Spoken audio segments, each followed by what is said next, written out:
ಅಭಿವೃದ್ಧಿ ಮಾಡಿಲ್ಲ ಅಂತ ಹೇಳ್ತಾರಲ್ಲ. ಈಗ ಇದೇ ಬೂದಿಕೋಟೆ ರೋಡಲ್ಲಿ ಮುಸ್ಲಿಂ ಬಾಂಧವರದ್ದು ಬಿಲ್ಡಿಂಗ್ ಹೊಡಿಬೇಕು ಅಂತೆಲ್ಲ ಪ್ಲಾನ್ ಮಾಡಿದ್ರು. ಮುನ್ಸಾಮನ್ನ ಜಗಳ ಮಾಡಿ 1 ಇಂಚ್ ಕೂಡ ಮುಸ್ಲಿಮರದ್ದು ಯಾವುದು ಜಮೀನು ಹೋಗಬಾರ್ದು ಅಂತೇಳಿ ಇದೇ ರೈಲ್ವೆ ಇಲಾಖೆಯಲ್ಲಿ ಕುತ್ಕೊಂಡು ಮೀಟಿಂಗ್ ಮಾಡಿದಾಗ ನಾನು ಇದ್ದೆ. ಮೀಟಿಂಗಲ್ಲಿ ಹೇಳಿ ಆ ಕಡೆ ಜಾಗ ಕೊಡಿಸಿದ್ದಾರೆ. ಈಗ ರೈಲ್ವೆ ಸ್ಟೇಷನ್ ಈಗ ಹೊಸದೊಂದು ಕೌಂಟ್ರ್ ಮಾಡಿದ್ದಾರೆ. ಅದೆಲ್ಲ ಇಷ್ಟರಲ್ಲಿ ಇನ್ನೊಂದು 3 ತಿಂಗಳಲ್ಲಿ ಓಪನ್ ಆಗುತ್ತೆ. ಕೆಲಸ ಮಾಡಿಲ್ಲ ಅಂದರೆ ಬಂದು ನೋಡಿದ್ರೆ ತಾನೇ ಗೊತ್ತಾಗೋದು. ಟ್ರೈನಲ್ಲಿ ಹೋದ್ರೆ ತಾನೇ ಗೊತ್ತಾಗೋದು. ಕಾರುಗಳಲ್ಲಿ ಹೋದಾದ್ರೆ ಕಾರುಗಳಲ್ಲಿ ಸುತ್ತಾಡ್ಕೊಂಡಿದ್ರೆ ಗೊತ್ತಾಗುತ್ತೇನೋ ಕೆಲಸ ಮಾಡಿರೋದು. ಆನಂದಗಿರಿ ಹತ್ರ ವಾಟರ್ ಫಿಲ್ಟರ್ ಸ್ಟಾರ್ಟ್ ಮಾಡಿದ್ದಾರೆ. ನಮಸ್ಕಾರ. ಇದೇ ಶನಿವಾರ 3ನೇ ತಾರೀಕು ಶನಿವಾರ ಜನವರಿ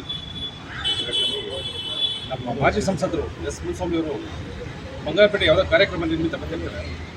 ಬಂದ ಸಮಯದಲ್ಲಿ ಶಾಶ್ವತ ನೀರಾವರಿ ಹೋರಾಟಕ್ಕೆ ಸಂಬಂಧಪಟ್ಟಾಗಿ ಮೀಟಿಂಗ್ ಮಾಡ್ತಿರ್ತೀವಿ. ಆ ಸಮಯದಲ್ಲಿ ಕೆಲವೊಂದು 50 ಜನ ಮುಸ್ಲಿಂ ಬಾಂಧವರು ಬಂದು ನಮ್ಮ ಮಾಜಿ ಸಂಸದರನ್ನ ಒಂದು ರಿಕ್ವೆಸ್ಟ್ ಮಾಡ್ತಾರೆ. ಏನಂತಂದರೆ ನಮಗೆ ಅನ್ಯಾಯ ಆಗ್ತಾಯಿದೆ, ಇದ್ರ ಬಗ್ಗೆ ಪೊಲೀಸ್ ಇಲಾಖೆಯಲ್ಲಿ ದೂರು ಕೊಟ್ಟಿದ್ದೀವಿ, ರೆವಿನ್ಯೂ ಇಲಾಖೆಯಲ್ಲಿ ದೂರು ಕೊಟ್ಟಿದ್ದೀವಿ, ತಹಶೀಲ್ದಾರ್ಗೆ ಹೋಗಿ ಲೆಟರ್ ಕೊಟ್ಟಿದ್ದೀವಿ, ಪುರಸಭೆಗೆ ಲೆಟರ್ ಕೊಟ್ಟಿದ್ದೀವಿ, ನಮ್ಗೆ ನ್ಯಾಯ ಸಿಗ್ತಾ ಇಲ್ಲ, ದಯವಿಟ್ಟು ತಾವು ಬಂದು ನಮಗೆ ನ್ಯಾಯ ಒದಗಿಸುವಂಥ ಕೆಲಸ ಮಾಡ್ಕೊಡ್ಬೇಕು ಅಂತ ಕೇಳ್ತಾರೆ. ಎಸ್ ಮುನಿಸ್ವಾಮಿ ಅವರು ನಮ್ಮ ನಾಯಕರು, ನಮ್ಮ ಮಾಜಿ ಸಂಸದರು ಮಾತಾಡಿ ನಡೀರಿ ಏನು ಸಮಸ್ಯೆ ಅಂತ ಕೇಳಿದಾಗ ಹಾಸ್ಪಿಟಲ್ ಸರ್ಕಲ್, ಗೌರ್ಮೆಂಟ್ ಹಾಸ್ಪಿಟಲ್ ಸರ್ಕಲಿಂದ ಗಂಗಂಪಾಳ್ಯ ಹೋಗೋ ದಾರಿಯಲ್ಲಿ SN ನಾರಾಯಣಸ್ವಾಮಿ ಅವರು ಮಗ ಒಂದು ಪ್ರಾಪರ್ಟಿ ತೊಗೊಂಡಿರ್ತಾರೆ. ಆ ಪ್ರಾಪರ್ಟಿಗೆ ಈಗಲ್ಲಿ ಬಂಗಾರಪೇಟೆ ಮಾಲ್ ಅಂತ ನಿರ್ಮಾಣ ಮಾಡಲಿಕ್ಕೆ ಹೊರಟಿರ್ತಾರೆ. ಬರೀ ಇನ್ನೇನಿಲ್ಲ, ಅಲ್ಲಿ ಹಾಸ್ಪಿಟಲ್ ಸರ್ಕಲಿಂದ ಗಂಗಂಪಾಳ್ಯದವರೆಗೂ ಕೂಡ ಏನು ರೋಡ್ ರಸ್ತೆ ಮಾಡ್ತಿಲ್ಲ. ಅವ್ರ ಪ್ರಾಪರ್ಟಿ ಎಷ್ಟಿದೆ ಆ ಪ್ರಾಪರ್ಟಿ ರಸ್ತೆ ಮಾಡ್ಕೊಳ್ಳಿಕ್ಕಾಗಿ, ಅವ್ರ ಮಾಲಿಗೆ ಅನುಕೂಲ ಮಾಡ್ಕೊಳ್ಳಿಕ್ಕಾಗಿ ರಸ್ತೆ ಮಾಡಲಿಕ್ಕೆ ಹೊರಟಾಗ ಆ ಮುಂದೆ ಇದ್ದಂಥ ಕೆಲವು ಇವ್ರ ಖಾತೆಗಳಾಗಿ ಇವರು ರಿಜಿಸ್ಟ್ರೇಷನ್ ಮಾಡ್ಕೊಂಡು ಇವರಿಗೆ ಕಂದೆ ಕಟ್ಟಿದಂಥ ಅಂಗಡಿ ಮುಗ್ಗಟ್ಟುಗಳು, ಅಲ್ಲಿ ಕೆಲವು ಚಿಕನ್ನು ಮಟನ್ ಅಂಗಡಿಗಳು ಮತ್ತು ಕೆಲವು ಹೋಟ್ಲುಗಳು ಇರ್ತವೆ ಮುಸ್ಲಿಂ ಬಾಂಧವ್ರದ್ದು. ಆ ಮುಸ್ಲಿಂ ಬಾಂಧವ್ರನ್ನ ತೆರವು ಮಾಡಿಸೋಂಥ ಕೆಲಸ ಮಾಡಲಿಕ್ಕೆ ಹೋಗ್ತಾರೆ. ಇದ್ರ ಬಗ್ಗೆ ನಮ್ಮ ಎಸ್ ಮುನಿಸ್ವಾಮಿ ಅವರು SN ನಾರಾಯಣಸ್ವಾಮಿ ಅವರಿಗೆ ಒಂದು ಮನವರಿಕೆ ಮಾಡ್ತಾರೆ. ಏನು ಧಮಕಿ ಹಾಕೋದಿಲ್ಲ, ಇಲ್ಲ ಯಾವುದೇ ರೀತಿ ಅವ್ರಿಗೆ ತೊಂದರೆಗೆ ಏನೋ ಅವರ ಹೆಸರಿಗೆ ಅಪಮಾನ ಮಾಡೋಂಥ ಕೆಲಸ ಮಾಡೋದಿಲ್ಲ. SN ನಾರಾಯಣಸ್ವಾಮಿ ಅವರೇ, ನಿಮಗೆ ಓಟ್ ಹಾಕಿದಂಥ ಜನ ಇವರು ಏನು ತಲೆ ತಗ್ಸುವಂಥ ಪದಗಳನ್ನ ಯೂಸ್ ಮಾಡಿರ್ತಾನೆ. ಆ ಮನುಷ್ಯನಿಗೆ ಈ ಸಭೆ ಮುಖಾಂತರ ಒಂದು ಏನು ಹೇಳ್ತೀನಿ ಅಂತಂದರೆ, ಹರೀಶ್ ನಮಗೂ ಕೂಡ ಜುಟ್ಟು ಹರೀಶ್ ಜುಟ್ಟು ಹರೀಶ್ ಅಂತ ಮಾತಾಡ್ಲಿಕ್ಕೆ ಬರುತ್ತೆ. ಬಟ್ ನಾವು ಒಂದು ಒಳ್ಳೆ ಪಕ್ಷದಲ್ಲಿದ್ದೀವಿ. ನಮ್ಮ ಸಂಪ್ರದಾಯ ಇರೋಂಥ ಪಕ್ಷ ನಾವು ನೀವು ಉಪಯೋಗಿಸೋಂಥ ಭಾಷೆನ ಉಪಯೋಗಿಸೋದಿಲ್ಲ. ಅಲ್ಲಿ ಪರಿಸ್ಥಿತಿ ಏನಾಗಿದೆ ಅಂತ ನಿಮಗೆ ಮನವರಿಕೆ ಆಗಿತ್ತೇನ್ರಿ? ಯಾರು ಜಮೀನು ತೊಗೊಂಡಿದ್ದಾರೆ, ಏನಕ್ಕಾಗಿ ಅಲ್ಲಿ ಅಂಗಡಿ ಮುಖಗಳೇ ತೆರವುಗೊಳಿಸ್ತಾ ಇದ್ದಾರೆ, ನಿಮ್ಗೆ ಐಡಿಯಾ ಇದೆಯೇನ್ರಿ? ಅದ್ರ ಬಗ್ಗೆ ಐಡಿಯಾ ಇಲ್ಲ ಏನ್ರಿ ನೀವು ನಮ್ಮ ನಾಯಕರ ಬಗ್ಗೆ ಮಾತಾಡೋಂಥದ್ದು? ತಮ್ಮ ಮಾಧ್ಯಮ ಮಿತ್ರರಿಗೆ ಒಂದು ದಾಖಲೆ ಕೊಡ್ತೀನಿ. ಬ್ರಿಕ್ಸ್ಟೋನ್ ಪ್ರಾಪರ್ಟೀಸ್ ಲಿಮಿಟೆಡ್ ಬಂಗಾರಪೇಟೆ, ಅದರ ಓನರ್ ಯಾರು ಗೊತ್ತೇನ್ರಿ?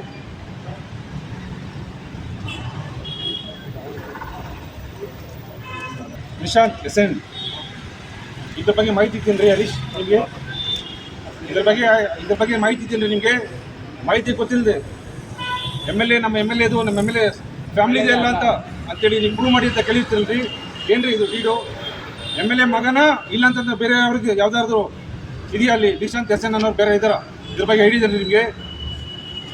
ಐಡಿಯಾ ಇದೆಯಾ? ಹಾಂ, ನಮ್ಮ ಮಾಜಿ ಮಿತ್ರರಿಗೆ ಇದೊಂದು ದಾಖಲೆ ಕೊಡ್ತಾ ಇದ್ವಿ. ದಾಖಲಾತಿ ಸಾಬೀತುಪಡಿಸಿ ಅಂತ ಕೇಳ್ತಿರಲ್ಲ. ನಮ್ಮ ಎಸ್ ಮುನಿಸ್ವಾಮಿ ಅವರು ಮಾಜಿ ಸಂಸದರು ಹುಚ್ಚ ಅಂತ ಕರಿತಿರ್ತೀರಲ್ಲ ನೀವು ಹುಚ್ಚರ? ನಿಜವಾದ ಹುಚ್ಚರು ಯಾರು? ಇದ್ರ ಬಗ್ಗೆ ನೀವು ಮಾಧ್ಯಮ ಮುಖಾಂತರ ಬಂದು ಕ್ಷಮೆ ಕೇಳಬೇಕು. ಇಲ್ಲ ಅಂತಂದರೆ ನೀವೇನು ಮಾತಾಡಿದ್ರಿ ಇದಕ್ಕಿಂತ 10 ಪಟ್ಟು ಮಾತಾಡಲಿಕ್ಕೆ ನಮಗೆ ಬರ್ತದೆ, ಆಯಿತಾ? ನಮ್ಮ ಪಕ್ಷ, ನಮ್ಮ ಸಂಘ ಎಲ್ಲ ಕಳಿಸ್ಕೊಟ್ಟಿರ್ತದೆ. ಬಟ್ ನೀವು ಮಾಡ್ಕೊಂಡಾಗಿ ಬಿಸ್ನೆಸ್ ಕೆಲಸಗಳೆಲ್ಲ ಮಾಡೋದಿಲ್ಲ. ನಾವು ಲೂಸ್ ಟಾಕ್ಸ್ ಮಾತಾಡೋದಿಲ್ಲ. ನಾನು ಹರೀಶ್, ನಿಮ್ಮ ಸಾಮಾಜಿಕ ಕಾರ್ಯಕರ್ತ, ನಾನು ಸಮಾಜದ ಬಗ್ಗೆ ಒಳ್ಳೆ ಕಳ್ಕಳಿ ಇಟ್ಕೊಂಡ್ರಂಥ ಮನುಷ್ಯ ಅಂತ ಹೇಳ್ತೀರಲ್ರಿ ನೀವು. ಸಣ್ಣ ಬೈಟ್ ಅಂತ ಹೇಳ್ತೀನಿ ತಮಗೆ. 2024 ಇಸ್ವಿಯಲ್ಲಿ ಕೆಂಪೇಗೌಡ ಕಾರ್ಯಕ್ರಮ ಮಾಡಿರ್ತೀವಿ. ಸಣ್ಣ ಬೈಟ್ ತಮಗೆ, ತಮ್ಮ ಮಾಹಿತಿ ಬರಬೇಕು. ಹರೀಶ್ ಎಂಥ ಸಮಾಜದಲ್ಲಿ ಎಂಥ ಕೆಟ್ಟ ಮನುಷ್ಯ, ಎಷ್ಟು ನೀಚವಾಗಿ ನಡ್ಕೋತಾನೆ ಅನ್ನೋದಕ್ಕೆ ಸಣ್ಣ ಉದಾಹರಣೆ. ಬಂಗಾರಪೇಟೆಯಲ್ಲಿ ಒಕ್ಕಲಿಗೆ ಬಂದವರೆಲ್ಲ ಸೇರಿ ಕೆಂಪೇಗೌಡ ಜಯಂತಿ ಅಂತ ಒಂದು ಮಾಡಿರ್ತೀವಿ. ದೊಡ್ಡ ಒಳಮಾದಿ ಅನ್ನೋ ಊರಿಂದ ಕೂಡ ನಮಗೆ ಪಲ್ಲಕ್ಕಿ ಬಂದಿರ್ತದೆ. ಸುಮಾರು 100 ಚಿಲ್ಲರೆ ಪಲ್ಲಕ್ಕಿಗೆ ಬಂದಿರ್ತದೆ. ಈ ಸಮಯದಲ್ಲಿ ದೊಡ್ಡ ಒಳಮಾದಿಯಿಂದ ಬಂದಂಥ ನಮ್ಮ SC ಸಮುದಾಯದ ಯುವಕರು ಅವ್ರಿಗೆ ಒಂದು ಐನೂರಸಳ್ಳಿ ಅಂತ ಗ್ರಾಮದಿಂದ ಅವ್ರನ್ನ ಬುಕ್ ಮಾಡ್ಕೊಂಡಿರ್ತಾರೆ. ಏನಕ್ಕೆ ಹಂಗೆ ನೋಡಪ್ಪ, ನಮ್ಮ ಪಲ್ಲಕ್ಕಿ ಇದೆ, ನಮಗೆ ಒಂದು ಸ್ವಲ್ಪ ತಾವು ತಮಟೆ ಹೊಡ್ಕೊಡ್ಬೇಕು, ತಮ್ಗೆ ನೆನಪಾಗತ್ತೆ ಅಂತೇಳಿ ಕೇಳಿರ್ತಾರೆ, ಬಂದಿರ್ತಾರೆ. ಸಣ್ಣ ಗಲಾಟೆ ಆಗುತ್ತೆ. ಗಲಾಟೆ ಆದಮೇಲೆ DYSP ಇದ್ದಂಥವ್ರು, ಇನ್ಸ್ಪೆಕ್ಟರ್ ಇದ್ದಂಥವ್ರು, ಸಬ್ ಇನ್ಸ್ಪೆಕ್ಟರ್ ಇದ್ದಂಥವ್ರು ಎಲ್ಲ ನಮ್ಮನ್ನೆಲ್ಲ ಕರೆಸ್ತಾರೆ ಸ್ಟೇಷನ್ಗೆ. ಸ್ಟೇಷನಲ್ಲಿ ಹೋಗಿ ಸಾರಿ ಕೇಳಿಸ್ತೀವಿ, ಏನೋ ಹೆಚ್ಚು ಕಮ್ಮಿ ಆಗಿದೆ ಸರ್, ಅವ್ರ ಮುಖಾಂತರ ನಮ್ಮ ಸಂಘ ನಾವು ಏನೋ ಸಾರಿ ಕೇಳ್ತಿದ್ವಿ, ಏನು ಹೆಚ್ಚು ಕಮ್ಮಿ ಆಗಿದೆ ಸಾರಿ ಕೇಳಿಸಿ ಅಂತ ಕೇಳಿರ್ತಾರೆ. ಅದೇ 500 ಸಲ ಹುಡುಗರನ್ನ ಕರೆದು ನಾವು ಸಾರಿ ಕೇಳಿಸ್ತೀವಿ. ಈ ಮನುಷ್ಯ ಏನು ಮಾಡ್ತಾನೆ ಗೊತ್ತಾ ಸರ್, ಸಂಜೆ ಆ ಹುಡುಗರನ್ನ ಮತ್ತೆ ಎತ್ತುಕಟ್ಟಿ, ಎಲ್ಲ ಮನೆಗೆ ಹೋದಂಥ ಹುಡುಗರು, ಸಾಲು ಹೋಗಿ ಮನೆಗೆ ಹೋದಂಥ ಹುಡುಗರನ್ನ ಎತ್ತುಕಟ್ಟಿ, ನೀನು ಕರ್ಕೊಂಬಂದು ಅಟ್ರಾಸಿಟಿ ಕೇಸ್ ಮಾಡಿಸ್ತೀಯಲ್ಲ ಅನಾರೀಶ್, ಮಾಹಿತಿ ಇದೆಯನ್ರಿ, ನಾನು ನಿಂತರ ಅಂತ ಮಾತಾಡೋದಿಲ್ಲ ರೀ. ಅಂತ ಉಪಯೋಗಿಸೋ ಪದ ಅದು ಸಮಾಜದಲ್ಲಿ ಬಹಳ ಕೆಟ್ಟ ಪದ. ಇದ್ರ ಬಗ್ಗೆ ಪೊಲೀಸ್ ಇಲಾಖೆಗೆ ಮಾಹಿತಿ ಇರಬೇಕು.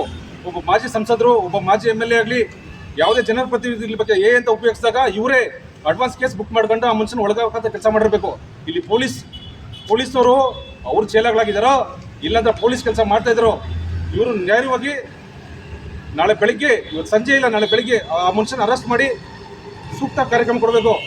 ಜೊತೆಗೆ ಅನರೀಶ್ ಅವರೇ, ನಿಮಗೆ 24 ಗಂಟೆ ಗಡುವು ಕೊಡ್ತಾ ಇದ್ವಿ. ನೀವು ಮಾಧ್ಯಮ ಮುಖಾಂತರ ಬಂದು ನೀವು ಸಾರಿ ಕೇಳಬೇಕು. ಇಲ್ಲ ಅಂದ್ರೆ ಮುಂದಿನ ದಿನಗಳಲ್ಲಿ ನಿಮ್ಮ ಗ್ರಾಚಾರ ಬಿಡಿಸೋಂಥ ಕೆಲಸ ಮಾಡ್ತೀವಿ. ಇದೇ ಕೊನೆ. ಇನ್ನು ಮುಂದಕ್ಕೆ ಏನಾದ್ರು ಕಂಟಿನ್ಯೂ ಆದರೆ ನಿಮ್ಗೆ ಗ್ರಾಚಾರ ಬಿಡಿಸ್ತೀವಿ. ಅನರೀಶ್ ಅವರೇ, ಇದ್ರ ಬಗ್ಗೆ ಇನ್ನೂ ಸಂಬಂಧಪಟ್ಟಕ್ಕೆ ಮಾಹಿತಿನ ನಮ್ಮ ಕಪಾಲಿ ಶಂಕರಣ್ಣ ಅವರು ಕೊಡ್ತಾರೆ. ಇವರು ಪುರಸಭೆ ಸದಸ್ಯರಿದ್ದಾರೆ, ಅವರು ಕೊಡ್ತಾರೆ ಮಾಹಿತಿ ಕೊಡ್ತಾರೆ.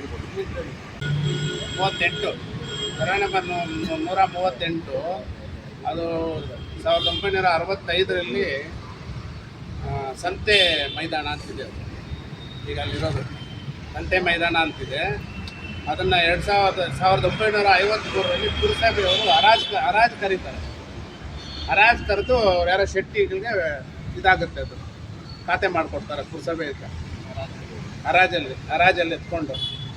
ಈಗ ಅದನ್ನು ಹರಾಜು ಕರೆಯೋದಕ್ಕೆ ಇವ್ರಿಗೆ ರೆವಿನ್ಯೂಯಿಂದ ಏನಾದರೂ ಇವ್ರಿಗೆ ನಮ್ಮ ಪುರಸಭೆಗೆ ಏನಾರ ಡಾಕ್ಯುಮೆಂಟ್ ಕೊಟ್ಟಿದ್ದಾರಾ, ನಿಮ್ಗೆ ಈ ಜಮೀನು ಕೊಡ್ತಾ ಇದ್ದೀವಿ ಅಂತ. ಖರಾಬ್ ಜಮೀನು ಅದು, 2 ಎಕರೆ 2 ಗುಂಟೆ ಈಗಲೂ ಪ್ರೆಸೆಂಟ್ ಖರಾಬ್ ಅಂತ ಬರ್ತಾ ಇದೆ. ಇವ್ರು ಖಾತೆ ಮಾಡಿಕೊಂಡು ಈಗ ಅಲ್ಲಿ ಇದು ಮಾಡ್ತಾ ಇದ್ದಾರೆ, ಏನೇನೋ ಮಾಡ್ತಾ ಇದ್ದಾರೆ. ಮಾಡ್ಕೊಂಡು ಈಗ ರೋಡ್ ಅಗಲ ಮಾಡ್ತಾ ಇದ್ದೀನಿ ನಂತರ ಗಂಗಂಪಳ್ಳಿ ಸರ್ಕಲ್ವರೆಗೂ ಮಾಡಿ, ಇಲ್ಲ ಈ ಕಡೆ ಖರಾಬ್ ಇದೆಯಲ್ಲ ಇವ್ರಿಗೆ ಯಾಕೆ ತೊಂದರೆ ಕೊಡ್ತಾ ಇದ್ದೀರಿ, ಆ ಕಡೆ ಖರಾಬ್ ಇದೆಯಲ್ಲ ಆ ಕಡೆ ರೋಡ್ ಮಾಡ್ರಿ. ಖರಾಬ್ ಇಟ್ಕೊಂಡು ಈ ಕಡೆ ಪಾಪ ಅವ್ರು ಯಾರೋ ಒಬ್ರು 7 ಅಡಿ ಇಟ್ಕೊಂಡಿದ್ದಾರೆ. 3 ಅಡಿ ಹೋದ್ರೆ ಅವ್ರಿಗೆ 3 ಅಡಿನೇ ಸಿಕ್ಕೋದಲ್ಲಿ. ಆ 3 ಅಡಿಗೆ ಅವನು 10 ಲಕ್ಷ ಕೊಟ್ಟು ತಗೊಂಡಿದ್ದಾರೆ. ಆ 3 ಅಡಿ ಹೋಗ್ಬಿಟ್ರೆ ಅವ್ರು 3 ಅಡಿಯಲ್ಲಿ ಏನು ಮಾಡೋದು, ಅವರು ಅಂಗಡಿ ಇಟ್ಕೊಳಕ್ಕಾಗುತ್ತಾ? ಮಾಡಬೇಕಂದ್ರೆ ಇವಾಗ ಕಾನೂನಲ್ಲೇ ಇದೆ, ಸೆಂಟ್ರ್ ಪಾಯಿಂಟ್ ಆ ಕಡೆ ಅರ್ಧ ಈ ಕಡೆ ಅರ್ಧ ಅಂತ ಇದೆಯಾ. ನೀವು ಮಾಡಂಗಿದ್ರೆ ಸೇಮ್ ಹಂಗೆ ಮಾಡಿರಿ, ಆ ಕಡೆ ಅರ್ಧ ಈ ಕಡೆ ಅರ್ಧ ತೆಗೆದುಕೊಂಡು ಸರ್ಕಲ್ವರೆಗೂ ಮಾಡಿರಿ. ಈಗ ಜಮೀನು ಯಾರೋ ತೊಗೊಂಡಿದಾರ, ಅದಕ್ಕೆ ಮಾತ್ರ ದಾರಿಗೆ ಏನಕ್ಕೆ ಅಷ್ಟು ದೊಡ್ಡಾಗಲ್ಲ ರೋಡ್ ಮಾಡ್ತಾ ಇದ್ದೀರಾ? ಅದಕ್ಕೆ ಹೇಳ್ತಾ ಇದ್ದೀವಿ, ಇವಾಗ ಟೈಮ್ ಮಾಡಿ ಅದನ್ನು ಮಾಡಂಗಿದ್ರೆ ರೋಡ್ ಉದ್ದಕ್ಕೂ ಗಂಗಪಳ್ಳಿ ಸರ್ಕಲ್ವರೆಗೂ ಮಾಡ್ಬೇಕಾ, ರೈಲ್ ರೋಡ್ವರೆಗೂ ಡಬಲ್ ರೋಡ್ ಮಾಡಂಗಿದ್ರೆ ಅಲ್ಲಿವರೆಗೂ ಮಾಡ್ಕೊಳ್ಳೋದು, ಅದೆಲ್ಲ ಮಾಡಬಾರ್ದು. ಮಾಡಂಗಿದ್ರೆ ಈ ಕಡೆ ಖರಾಬ್ 2 ಎಕರೆ 2 ಗುಂಟೆ ಅಂತಿದೆ, ಅದ್ರಲ್ಲಿ ಮಾಡಲಿ. ತೆರವು ಮಾಡೋಂಥ ಕೆಲಸ ಮಾಡಬಾರ್ದಲ್ಲಿ, ಮಾಡಬಾರ್ದು.